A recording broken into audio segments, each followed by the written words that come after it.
저는 30대 초반 미혼 남성입니다. 6개월 전 신입으로 들어온 여직원이 있는데 제가 일을 이것저것 알려주다가 친하게 지내게 됐습니다. 그런데 어느 날 그 직원은 집에 안 좋은 일이 있다고 하면서 저에게 급전을 빌려줄 수 있냐고 부탁을 했고 저는 사실 돈도 없어서 미안해하며 거절했는데요.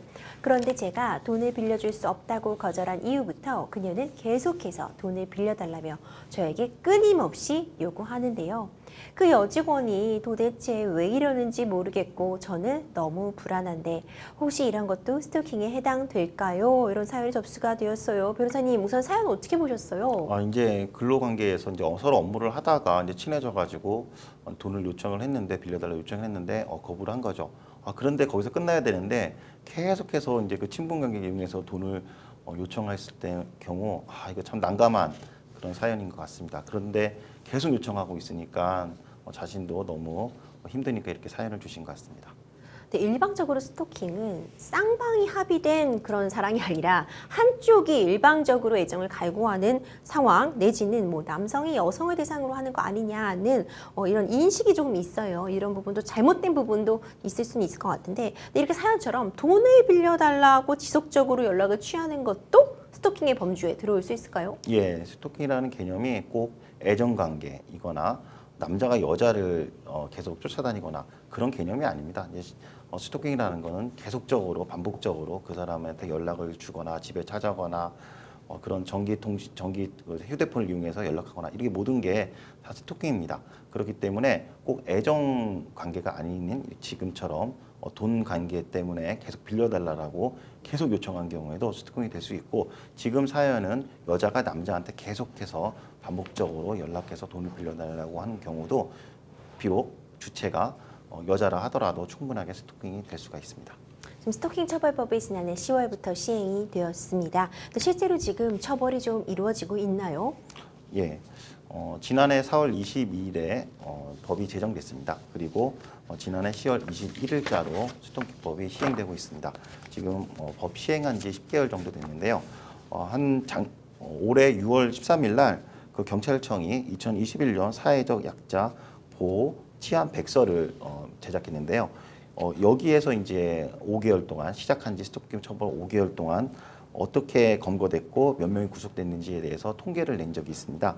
그 5개월 동안에 봤을 때 5,200건이 검거가 되고 129명이 구속되었었습니다. 그래서 실질적으로 지금 처벌이 많이 구속되고 처벌되고 있습니다. 제가 한 사례로 그 구속된 사례를 설명드리겠습니다.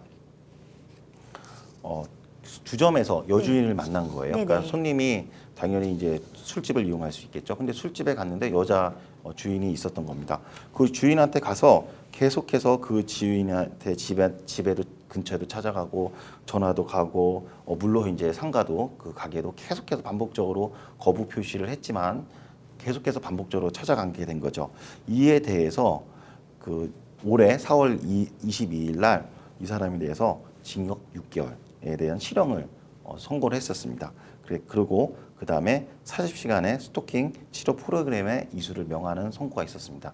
실질적으로 이렇게 반복적으로 너무 힘들게 할 경우에는 스토킹 행위가 굉장히 중대할 경우에는 중대한 범죄에 해당할 경우에는 이렇게 실형을 선고합니다.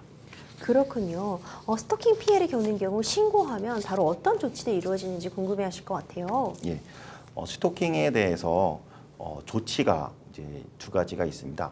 첫 번째는 긴급 응급 조치가 있고 그다음에 잠정 조치가 있습니다. 긴급 응급 조치는 우리가 내가 집에 있는데 내가 정말 싫은 사람이 계속 반복적으로 우리 집에 찾아왔을 때 경찰서에 신고하죠. 그래서 이럴 경우에는 경찰서에서 긴급 응급 조치를 해줍니다. 그래서 100m 이내에 접근하지 말라. 그다음에 문자나 이런 걸 보내지 말라. 이렇게 조치를 해주고요. 이를 어겼을 경우에 응급 조치를 어겼을 경우에는 1,000만 원 이하의 과태료가 부과됩니다. 그리고 그 외에 잠정 조치가 있습니다. 잠정 조치는 긴급 응급 조치의 내용도 거의 그 조치하는 내용과 비슷한데 좀 다른 점이 뭐냐면 그 잠정 조치는 긴급 응급 조치는 과태료 부과 대상이지만 이 경우에는 2년 이하의 징역, 2천만 원 이하의 벌금에 처해질 수 있습니다. 그래서 잠정 조치를 어길 경우에는 긴급 응급 조치와 다르게 실형으로 처벌될 수도 있습니다. 그렇군요. 그렇다면 민사적으로 이제 위자료 청구 같은 것도 가능할까요?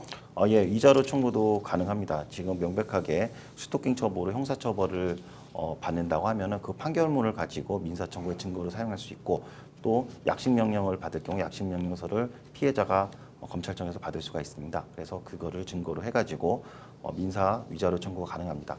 그 밖에 외에 내가 만약에 병원에서 진단을 받았거나 병원에서 치료를 받았다고 하면 그 내역서 그리고 내가 약을 제조해서 먹었다라고 하면은 약 처방받은 처방서를 같이 법원에 내셔가지고 위자료 청구하실 때 증거로 제출하시면 됩니다.